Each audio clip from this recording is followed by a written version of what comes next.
Perasaan marah dan kecewa bisa muncul dari mana saja dan dari siapa saja. Tak terkecuali dari anggota keluarga kita. Suatu ketika, salah satu anggota keluarga mungkin menyakiti hati kita, baik orang tua maupun saudara. Pemicunya juga bisa berbagai macam.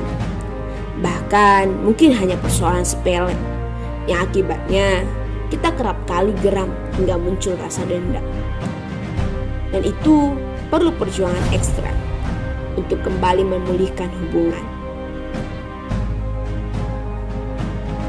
Melupakan dan mengampuni kesalahan orang yang dengan sengaja dilakukan untuk mencelakai kita sangatlah tidak mudah. Sungguh diperlukan kebesaran hati yang dikerjakan oleh Roh Kudus untuk melepaskan masa lalu dan melihat rencana besar di depan yang tengah dikerjakan oleh Allah bagi kita. Biasanya yang banyak terjadi adalah hukum balas dendam. Mata ganti mata, gigi ganti gigi, dan hal itu memang diperbolehkan dalam hukum Musa sebagai prinsip hukum yang paling dasar yang bernama keadilan. Saudara-saudara, seorang anak muda bernama Yusuf. Dia adalah anak dari Yakub. Ibunya bernama Rahel. Yusuf mempunyai 11 orang saudara laki-laki dan seorang saudara perempuan. Di rumahnya, Yusuf menjadi anak kesayangan bapaknya. Bahkan ia pernah diberikan baju yang sangat indah oleh bapaknya.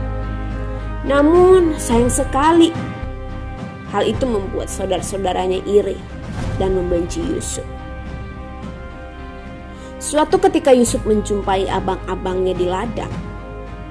Lalu abang-abangnya merencanakan sesuatu yang jahat kepada Yusuf. Yang akhirnya Yusuf dijual kepada seorang pedagang yang kebetulan lewat di situ. Mereka mengatakan kepada bapak Yakub bahwa Yusuf telah mati, diterkam binatang buas. Kemudian Yusuf dibawa ke Mesir dan dijadikan pembantu. Namun, karena Tuhan Allah selalu menyertai Yusuf, akhirnya Yusuf menjadi seorang pemimpin yang terkenal dan kaya raya di Mesir. Ketika ada bencana kelaparan di kampung Kanaan, kampung halamannya, abang-abang Yusuf datang ke Mesir untuk mencari makanan. Dan akhirnya Yusuf bertemu dengan abang-abangnya. Yusuf menangis dan memeluk mereka. Yusuf tidak menyimpan dendam. Yusuf menangis karena dia sangat menyayangi saudara-saudaranya, walaupun mereka telah berbuat jahat kepadanya. Saudara-saudara juga harus dapat seperti Yusuf. Ketika saudara-saudara dipukul, ketika saudara-saudara diejek, ketika saudara-saudara diremehkan oleh orang lain, tidak boleh membalas dan harus memaafkan orang tersebut. Saudara-saudara pasti bisa melakukan dengan meminta pertolongan Tuhan Yesus.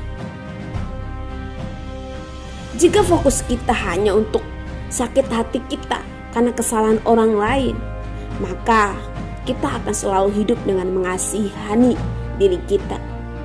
Kebencian yang terus-menerus menumpuk dan ingin membalas. Pandanglah pada Tuhan.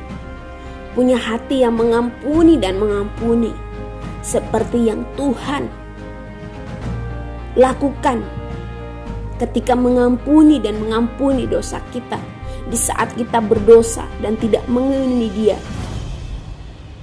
Itulah pengampunannya sejati. Semakin kita melihat apa yang dilakukan Yesus untuk kita, semakin hati kita mudah untuk berharap dan mengampuni.